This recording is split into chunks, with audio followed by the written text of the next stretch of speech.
From the humble inns of colonial Boston to the sprawling resorts of modern Vegas, as long as Americans have had the urge to travel, there have always been hotels.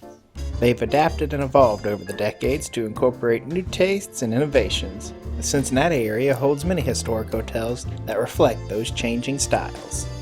So join us as we take a trip back in time to visit some of these notable locations and explore the history behind them.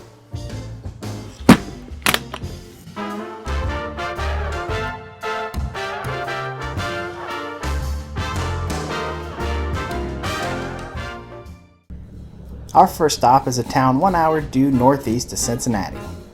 Wilmington is a small town known for, among other things, its expansive farmlands, the air base, and this place, the General Denver Hotel.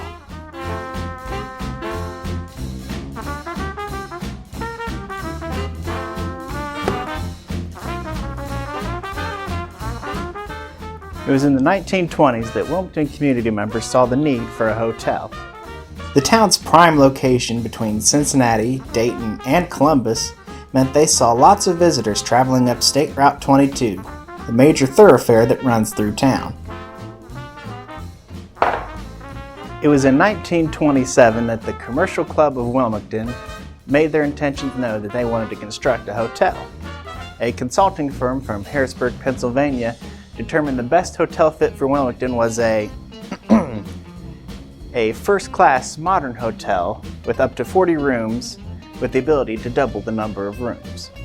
But first they had to find the land for which to build on. From the founding of Wilmington in 1810 till 1815, a tavern sat here. Those early settlers had their priorities straight. By 1834, the lot would serve as the Brindle Tin Shop. But by 1871, it would be repurposed again as a doctor's office and private residence.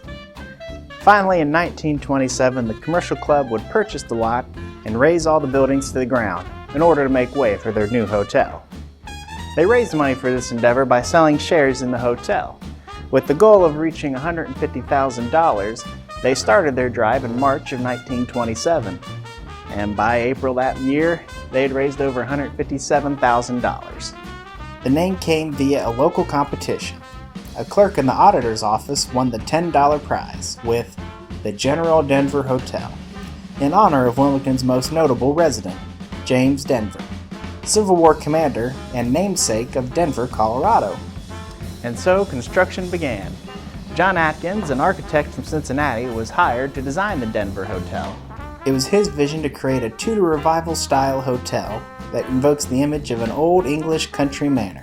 It would fall to local contractor A.P. Evelyn to construct the 45-room hotel. He would use 80 tons of steel, all of which was provided by Champion Bridge, the oldest business in Wilmington still operating to this day. Evelyn predicted it would take him about 7 months to complete the hotel. A year later, the hotel was built and ready to open up its doors. Its opening banquet, held on June 7th of 1928, was well attended. For the steep price of $4, you got a meal consisting of lobster, almonds, pickles, stuffed chicken, and potatoes, with coffee for dessert. The General Denver would enjoy prosperity for the next 20 years. Its services would expand to include a barbershop and a soda fountain. The Denver was becoming the hub for Wilmington's social life, but the 1950s would bring a downturn for the hotel. The new I-71 made State Route 22 obsolete, and with it went the Denver. It would change hands several times until finally closing its doors in 1978. It would be purchased by a shopping center mogul who intended on restoring the hotel. He spent $1 million on plaster and paint, furnaces and air conditioners, plumbing, and man-hours, but the hotel would not reopen under his tenure. It would be the next owner, Paul Herdman, who reopened the Denver sometime in the 90s. Despite hard times, the General Denver has persisted as an iconic local landmark and is once again becoming a central hub for Wilmington's social life. You can rent a room and step back into the 30s, or grab a drink in a pub that continues that old English aesthetic.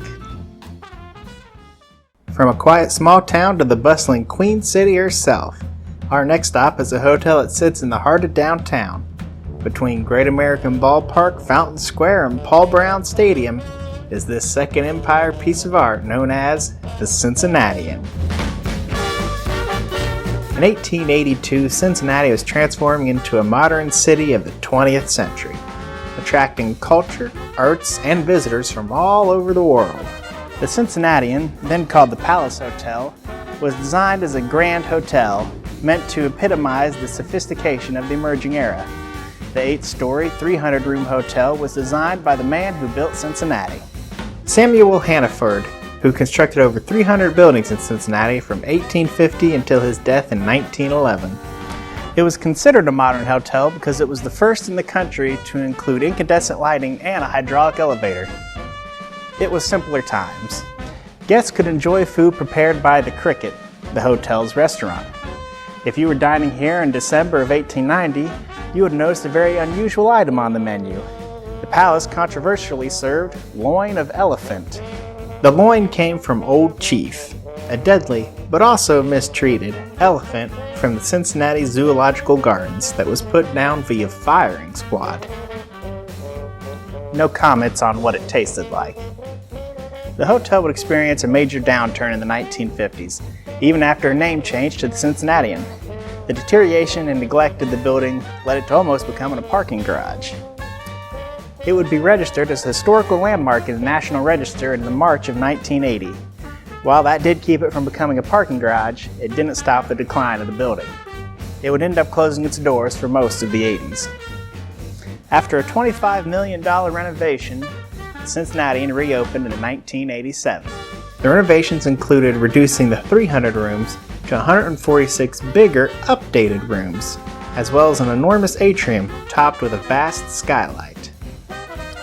The renovation didn't mess with the features that gave the Cincinnatian its 19th century charm.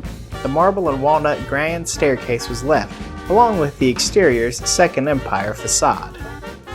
The Cincinnatian has hosted its share of interesting individuals.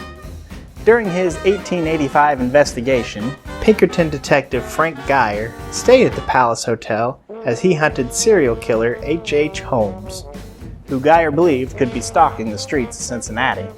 In the late 1980s, the streets were stalked by President Reagan, who stayed here in the Cincinnatian's Emory Presidential Suite, which was dedicated to him. Other notable guests that have stayed here include Margaret Thatcher, Tom Cruise, Dustin Hoffman, the Rolling Stones, and Cher. Billy Joel once performed an impromptu 2 a.m. show in the hotel lobby's baby grand piano room. And Stevie Nicks, after a couple bottles of Jim Beam, even serenaded guests in the Cricket Lounge. The Cincinnatian still stands as a grand hotel of Cincinnati nearly 144 years later. And while it's had to change with the times, it still offers a grandiose experience to anyone who finds themselves downtown. Just a block away stands another impressive Cincinnati hotel, the Art Deco mainstay, the Netherlands Plaza Hotel. Towering high above the street at a whopping 29 floors, this hotel demands your attention. The hotel was originally part of a larger building called Carew Tower, a sprawling complex featuring malls, restaurants, and private offices. The Netherlands Plaza Hotel, from its very beginning, was designed to outshine the other high-class hotels that were dotting across the nation. And I'd say it's safe to say it exceeded at that. I've asked Mr. Nathan to join us to tell us a little history of the hotel. Looks like right there he is. Nice to meet you. The Netherlands Plaza started out as the brainchild of John J. Emery, a local real estate contractor whose family earned their fortune in the cattle stockyards. With an uncanny knack for risk-taking, he dived headlong into the project with the hopes of striking it big. With the hopes of making an establishment to rival the splendor of the Waldorf Astoria in New York. In 1929, Emery teamed up with William A. Starrett's investment company, and the two began work on construction. Due to the mammoth size of the project, it saw hundreds of workers hired for the job. Looking back, many remarked that it was one of the biggest projects going on in the city. But uncertain times were ahead when the stock market crashed later that year. With the market in shambles and people's fortunes down the drain, The Netherlands Plaza would have been doomed were it not for Mr. Emery. Just weeks before the stock market crash, he liquidated his shares against the advice of his accountants in order to continue funding the project. So with his finances secure, He was able to keep it going all the way up until its completion in 1931. That's got to be one of the luckiest guys to come out of the Depression. No doubt. All in all, it cost Emery and his associates $33 million to fund this project. But at the end of the day, the results speak for themselves. 800 guest rooms connected to automatic high-speed elevators, an intercom system, and an electric garage. For dining, guests could order the finest food prepared by 11 kitchens linked to 7 different restaurants located within the plaza. The chefs at the Netherlands Plaza got a mean workout on opening night when a 10-course meal was provided for the 1,800 hungry guests. Apart from the regular crowd, the hotel boasts many prolific guests during the time since it made its debut. Winston Churchill rented a suite here. Bing Crosby sang atop his car in the parking lot. Doris Day kicked off her career singing at the Pavilion Caprice, and even Elvis Presley stopped by and ordered a burger. No peanut butter and banana sandwich for Elvis? And I didn't realize that Doris Day had got her start in Cincinnati. Cincinnati is home to all kinds of marvels, but apart from the living legends who have graced these halls, there have been, of course, a few unliving legends. One particular case comes from a woman who leapt from a ledge between the 28th and 29th floors of the building. To this day, alarmed visitors sometimes hear faint sobbing or even screams near that location. Another strange occurrence was the case of the woman in green. Back during the hotel's construction, builders often had tragic accidents. One particular worker fell to his death, but his body was never found. His wife searched earnestly for him, constantly showing up to the site clad in a green dress. To this day, staff employees have claimed to see in the distance a woman wandering aimlessly around, clad in a similarly outdated green dress. Despite the ghost stories, the Netherlands Plaza Hotel remains an impressive venue for quality dining, entertainment, and rest. In 1985, it received the title of a National Historic Landmark from the U.S. Department of the Interior. 6 years later, it became a charter member of the Historic Hotels of America. Now, today it constantly wins accolades for its services and remains one of the most prolific storied locations among the finest of the hotels in Ohio. Well, I want to thank you for sharing the history of this place with us. I appreciate it. Heading across the Ohio River takes us to the city of Covington. And nestled in the city's interior stands this Italianate skyscraper, the Hotel Covington, a place of respite with an unexpected past. The building originally started life as a department store back in the early 1900s. Evan here is offered to tell us a little bit about it. Yeah, so this building was built by John R. Copen. He lived in Cincinnati, and around the age of 15, he dreamed of owning the largest dry goods store in the state. But luckily, he didn't specify which state. The construction of the Roebling Suspension Bridge in 1866, connecting Cincy and Covington, plus the availability of land, proved too enticing for Copen, who opened his dry goods store there in 1873. From then on, the next 24 years, you have this bigger business he was building up. It was in the cards that he would continue to expand and improve on what he was doing. Around this time, the skyscraping Ingalls building was going up in Cincinnati.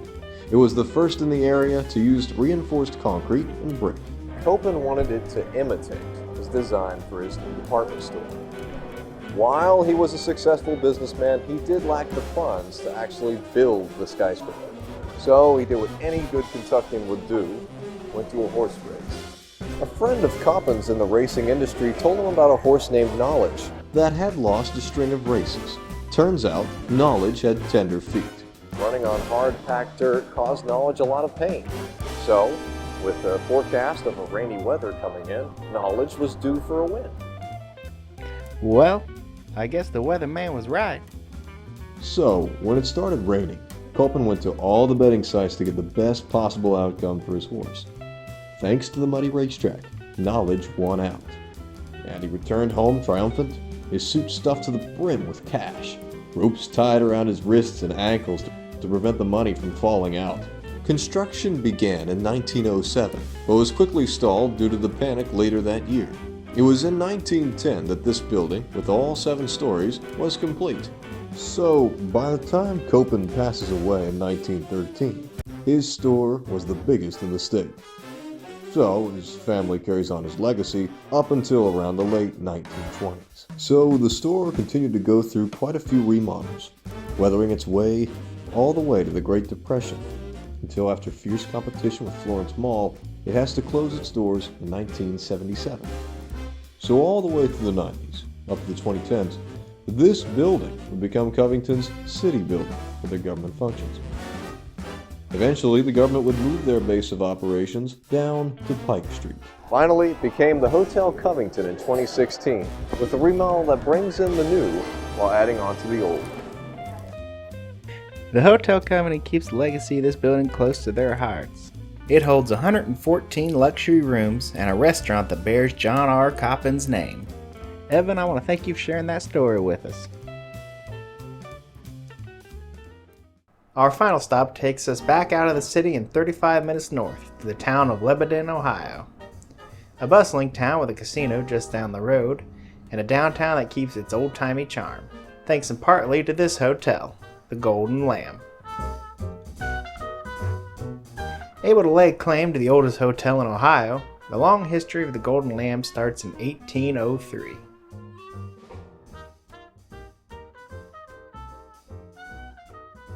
For $4, John Seaman would purchase his license to operate a house of public entertainment, which was not a euphemism for a brothel. No, Seaman built a 2-story log cabin inn here on Broadway. He attached a sign to the front of his inn embossed with a golden lamb. The distinctive sign allowed even the illiterate to identify his hotel and give directions to it. Seaman would have to sell the hotel to a competing businessman, Ichabod Corwin, in 1814 due to debt troubles. The next year, Corwin replaced the log building with a 2-story brick hotel. By 1845, the inn had gained a 3rd floor but had lost the lamb sign.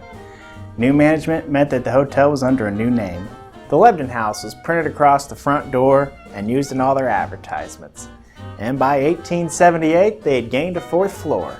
In 1927, after a bit of a rough patch for the Lamb, recent college graduate Robert Howard Jones bought the Lamb, and with grit, sweat, and help from his wife Virginia, Jones recreated the colonial architecture, including the double-decker porch, and restored the Golden Lamb sign. During the 1932 Lebanon Opera House fire, Jones defended his hotel by standing on the roof with a garden hose. Impressive. Unfortunately, in 1936, a fire would gut the inside of the Golden Lamb. Robert and Virginia spent all their life savings trying to buy enough antique furniture from yard sales and auctions to refurnish the Lamb. And while the furniture was cheap enough back then, now it's moved up a few tax brackets. When you're around long enough, you're bound to rub some shoulders with some famous people. The Golden Lamb has hosted 12 U.S. presidents, from William Henry Harrison to George W. Bush, along with notable names like Mark Twain, Neil Armstrong, Annie Oakley, and Kesha. A rather humorous story revolves around the visit of Charles Dickens. During his visit, the Lamb was a temperance hotel.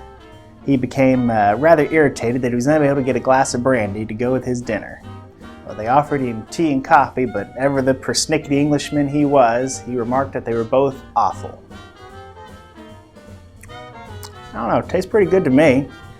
The Golden Lamb has made a name for itself with the high-quality food served in its restaurants. When the hotel was reimagined in the 20s by Robert Jones, he hired a self-taught chef named Norman Sims, who was responsible for many of the staple dishes, but his most famous was the fried chicken.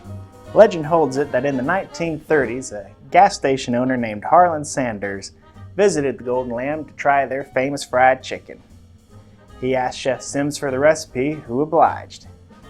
Sanders would return to Corbin, Kentucky, and fried up some chicken using Sims' recipe. It wasn't long after that Sanders found success with Kentucky Fried Chicken. A staple of Ohio for almost 220 years, the Golden Lamb has taken all the challenges that come with its age in stride. It's still in the Jones family to this day, as his grandkids own the Golden Lamb, including Senator Rob Portman. So if you want the chance to stay in a room that a president has slept in, or just want a good meal and a good drink with a colonial aesthetic, you could do no better than the Golden Lamb.